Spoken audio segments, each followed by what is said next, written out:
ইউটিউবে কাজ করা যত কঠিন তার থেকে বেশি কঠিন হলো ইউটিউবের পলিসি মেনে ইউটিউবে কাজ করা।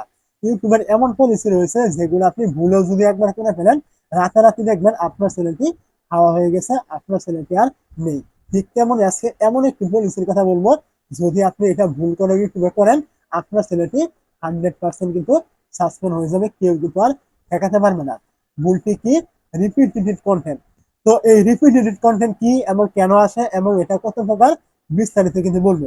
প্রথমে বলি এই রিপিটেড কন্টেন্ট কি। মানে একটি কন্টেন্ট আপনি আপলোড করে ফেলেছেন, ওইটা আপনি আবার আপলোড করছেন। মানে আমি পরে বিস্তারিত বলছি, আগে আপনার মূল বিষয়টা বুঝুন। তো এটা ছিল আপনার রিপিটেড কন্টেন্ট। এবং এটা কেন আসে? এটা মূলত দুইটা কারণে আসে। এক নম্বর কারণ, আমরা অনেকে অনেক সারা করেছি। যারা করে কি, ভিউজ বানানোর জন্য একটি ভিডিও আমরা আপলোড করি, দেখি একদিন থাকে বা 2 ঘন্টা থাকে বা 2 দিন থাকে, ভিউজ আর নেই। ওইটা করে কি ডিলিট করে ওই ভিডিওটা গ্যালারিতে থাকে, ওইটা আমরা আবারও আপলোড করি। তো এরকম করে করে যদি আপনি প্রত্যেকটা ভিডিও বা আপনি এরকম করেন, কোনো না কোনো সময় ইউটিউব কিন্তু বুঝতে পারবে যে আপনার এই ভিডিওটি একবার আপলোড করে ফেলেছিলেন, পরবর্তী আপনি আবারও এই ভিডিওটাই আপলোড করেছেন। এরকম করলে কিন্তু আপনার ওইটাই রিপিটেড ভায়োলেশন কিন্তু চলে আসবে, যার কারণে আপনার কোনো রকম নোটিশ চলবে না, আপনার চ্যানেলটি একদম নগদে সাসপেন্ড করে দিবে। এবং আরো একটি কারণে আপনার এই রিপিটেড কন্টেন্ট আসে, সেটা হলো একই ভিডিও বারবার তৈরি করা।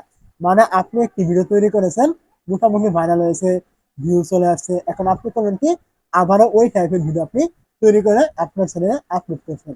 কথার কথা বলছি, আমি আপলোড করেছি আমার চ্যানেলে ইউটিউব চ্যানেল কিভাবে খুলবো, এই ভিডিওটা আমার র্যাঙ্ক করেছে বা ভাইরাল হয়েছে। এখন আমি করলাম কি, আরো মানে ভিউজ পাওয়ার লোভে আমি এই টাইপের একই ভিডিও বারবার তৈরি করছি।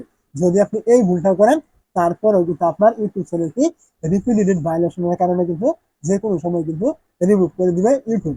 কোনো মতে আপনার একই কন্টেন্ট বারবার আপলোড করা যাবে না। আপনি আপলোড করতে পারবেন, একই টপিকই বারবার আপলোড করতে পারবেন। সেখানে আপনাকে নতুনত্ব আনতে হবে, চেঞ্জ আনতে হবে। একটার সাথে আরেকটার কোনো রকম মিল থাকবে না।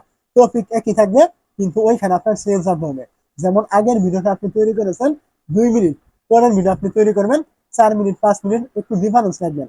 অথবা আপনি প্রথম ভিডিও তৈরি করেছেন 5 মিনিট, তারপরে ভিডিও আপনি একই টপিক আপনি সেখানে করবেন 2 মিনিট 3 মিনিট, এরকম আপনাকে চেঞ্জ করে করে কিন্তু ভিডিও তৈরি করতে হবে, যেন একটার সাথে আরেকটা মিল না থাকে। যদি মিলে যায় তাহলে আপনার চ্যানেলে রিপিটেড ভাইরেশন কিন্তু চলে আসবে। অবশ্যই আপনারা এই ভুলটা থেকে দূরে থাকবেন। এই